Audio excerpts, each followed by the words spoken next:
Hello everyone की खबर welcome back to my channel और আপোনালোক সকলোকে মোৰ ইউটিউব চেনেলে পুনৰবাৰ স্বাগতম জনাইছোঁ। মই আলু লৈছোঁ, আলু 5-6টা মান লৈছোঁ আৰু ইয়াতে মই পানী দি এতিয়া বহাই দিম। এইখিনি তাৰপিছত এইখিনি ভালকৈ সানি ল'ম। ইয়াতে সোৱাদ অনুসৰি নিমখ দিম।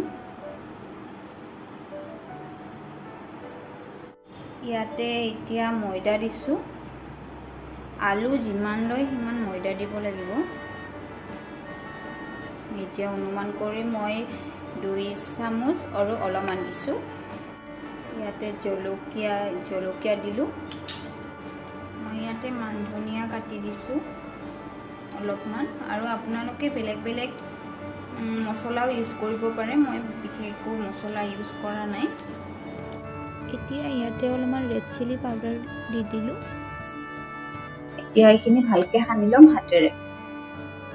এতিয়া মই এইখিনি ভালকে সানি লৈছোঁ। এনেকৈ ধুনীয়াকৈ সানি ল'ব লাগিব। এতিয়া এনেকৈ বৰা নিচিনাকৈ ভাজি দিলোঁ আৰু হৈ গ'ল মোৰ আলুৰ পকৰি। কেনেকুৱা পালে ভিডিঅ'টো জনাব আৰু ভাল লাগিলে like, comment, share and subscribe কৰি দিব।